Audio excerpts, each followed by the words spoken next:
everything. Okay, ready? At 1, this is no big surprise.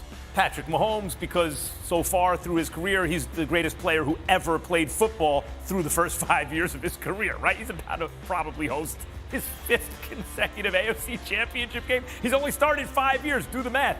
At number 2, Joe Burrow. I mean, this guy, if I can't have Mahomes, if the question is football, the answer is Mahomes. When it's not Mahomes, it's Joe Burrow for me. All right. At 3, Josh Allen. Yeah, he's been throwing those picks, but with his arms and his legs, when you watch Josh Allen, you realize you're watching a guy who's going to be a legendary quarterback. Here's where it gets interesting. Not number 1, but down here. Daniel Jones. See, you guys are all caught up in the brand and the brand recognition. Have you been putting your eyes on Daniel Jones? As we heard on this show, highest QBR the final 4 weeks of the season. That was before he played a practically perfect playoff game. You know who he's throwing to? Hodgkins and Bellinger and these guys. Not turning the ball over, throwing touchdowns, ran it 17 times. Daniel Jones. And number 5, Dak Prescott. God. And what's the difference here? Dak has had 1 good game in a row. You can't even say in a row when it's only 1. Daniel Jones, his last 2 outings, he has been practically perfect. Go ahead. Stop it. I'm mad at Bill Barnwell because he gave you that QBR set on Daniel Jones, and you've been unstoppable ever since. Don't give me a QBR Here's set. the problem. Here's the problem. Because you make it sound like we're Daniel Jones haters, and we're not. The guy has balled out the last 2 weeks. But I mean, I got Biggie in studio with me here, right? But come on, Max. You cannot put Daniel Jones ahead of Dak Prescott. Like, that is criminal. Why? Because of the brand? Who's playing better right now? Hold on. So you talk about recency bias. Yeah. What happened on Monday night? Max? What happened on Monday night? What was more That was 1 good game against a sub-500 team. 1 good game. Daniel Jones has put together the best 2 outings of his career consecutively. You see it. Okay.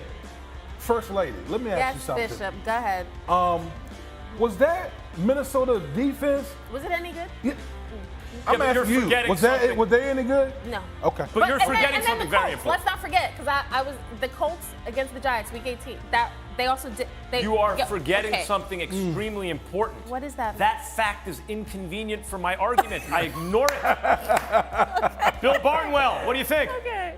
I am sticking Trevor Lawrence on this list ahead of Dak Prescott. And again, this is recency bias. Trevor Lawrence had 1 bad half in a playoff game. He had been great the prior 2 months up to that point. Meanwhile, Dak Prescott had been struggling for 2 months, had 1 great playoff game. Now, granted, Dak Prescott had the 2nd best game of the entire season by QBR in that game against the Bucs. Do you guys want to know who had the best game of the season by any quarterback by QBR? It was Daniel Jones against the Indianapolis Colts. See, Bill, you filling his head with nonsense, Bill. This is your fault. I had to do it to you. I'm sorry. If Jalen Hurts were healthy, if I knew that for a fact, Jalen Hurts would be up there. He'd be ahead of Josh Allen. But I don't believe he is, and that's why he's off. Let me be very clear about that. He would be probably 3rd, and then Allen, and then Jones. And no Dak Prescott. Boy, I hate the Cowboys.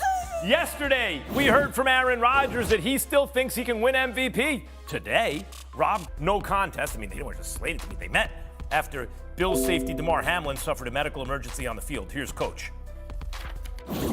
Well, I think the guys are in a good spot. Damar's in the building now, almost starting daily, and so that's good news. And as he continues to improve, I think those are, that certainly helps. So that's going to be, that experience we'll carry that with us. And there's a challenge to that, but there's also a lot of good that came from that. And I think right now we need to focus on the positive and the positives that came out of that, as opposed to the other piece of it right now.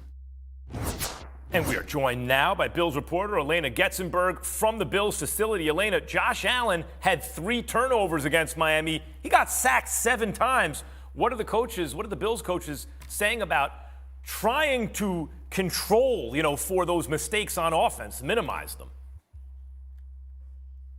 Yeah, Max, offensive coordinator Ken Dorsey described it as being smart but not conservative, which is kind of the middle ground they try to find with Josh Allen, who's always going to be wanting to take those risks, take those chances. And we saw that against the Dolphins with 3 turnovers from the second quarter to the third quarter, contributing in a big way to the Bills giving up that 17-point lead. Turnovers have been an issue for the Bills as of late. They're in the midst of this 8-game winning streak. In the first 5 games, they had 3 turnovers combined. The last three turnovers in each. And Coach Sean McDermott actually joked today that he might actually start going back to church more, because during that 5-game streak when things were better, he was at church more than he was more as of late. So I don't know if that'll do the trick, but the goal is that McDermott said they can't keep doing these things that are hurting themselves, and that other teams will be able to take advantage of it. Thank you, Elena. And while we're on the topic of Josh Allen and the Bills, the Buffalo quarterback spoke to the media about the turnover issues, those very same turnover issues earlier this afternoon. Listen to this. I think it's short memory and just trying to move on, be the best quarterback that I can be for the Bills. Obviously wanting to make good decisions, and I think out of the whole game, I think I made one bad decision. It was the deep ball to John, and obviously we want to end the ball, or end every possession with the ball in our hands, whether it's a touchdown, punting it away or kicking a field goal, and that's our mindset that'll never change. And there is a thin line between being aggressive and being a little bit reckless. So again, just getting back on the right side of that line and being smart, but not being conservative.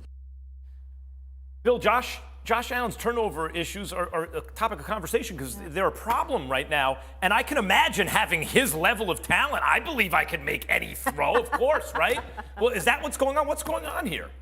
Absolutely. It feels like Josh Allen is kind of like the Russell Westbrook, the good Russell Westbrook, to be clear, of the NFL right now. He's playing hero ball every time he drops back to pass. There are multiple times in this game where Josh Allen threw a pass past an open receiver to throw the ball deeper to a covered receiver. He did not take the checkdowns in this game, put the ball in dangerous spots. And like you said, Josh Allen believes that he can do that because Josh Allen's incredible. But the Dolphins defense played into that in this game. They blitzed Josh Allen at one of the highest rates in football. They doubled their rate of blitzing 6 or more and basically dared him to either beat them deep or turn the ball over. And he turned the ball over 3 times, one of which was a touchdown. That got the Dolphins with a third-string quarterback back in this game. So I don't think we're going to see much different from the Bengals here. I think they're going to blitz Josh Allen and kind of indulge those tendencies of being reckless. Kimberly, you'll be covering this matchup this weekend, and based on what Bill just said, I think of growing up as a kid, there was John Elway. Oh my God, look at that talent. But then there was Joe Montana, right? Montana didn't have Elway's talent, but he was better. He was a bigger winner. He got the ball out quick. He knew what he was doing. That, to me, feels like Joe Burrow, another Joe Cool, right? What do the Bengals do on that offensive line? It has to be a little makeshift right now. How are they going to protect them? Last year in the playoffs, he got sacked 1 billion times a game. Max, I do not know. They need the 3 of us because they literally on that offensive line. Honestly, because think about what the Bengals have been through. Even last year, we saw it through the regular season, and then in the Super Bowl, it became an issue. Joe Burrow was sacked a ridiculous 70-plus times, and now they spend an offseason trying to retool that offensive line, and now they have more offensive line issues because guys are hurt.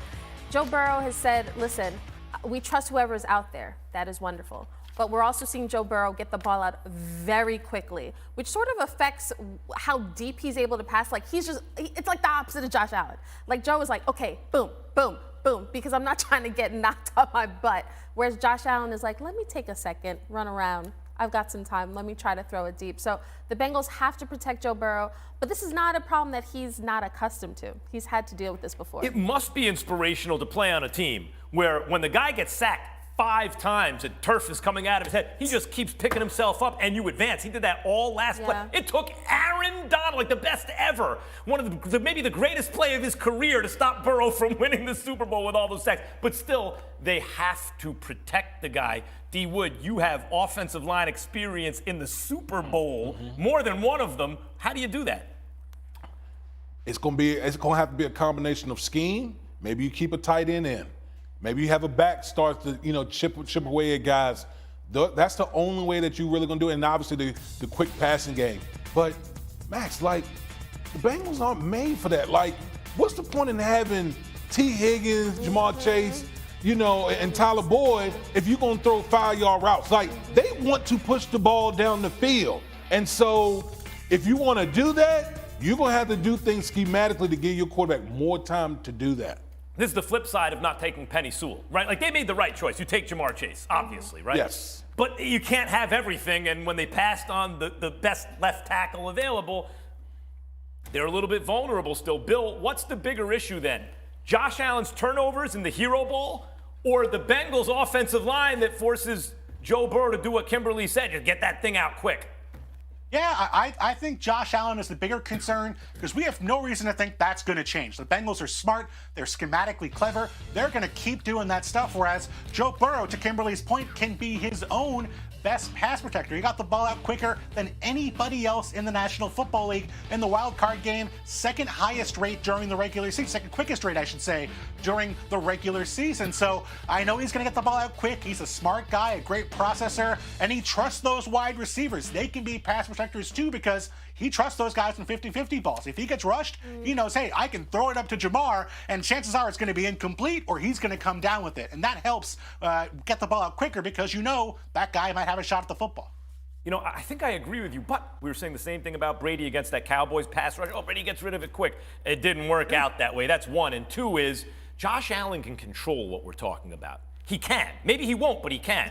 They got no control over who's on the offensive line. It's who's available, and right now, that's not everyone. Speaking of injuries, Jalen Hurts got a week to rest his injured shoulder, but his health is still a mystery against the Giants. Is it a beautiful mystery? We'll have the latest. And Luka Doncic is putting up historic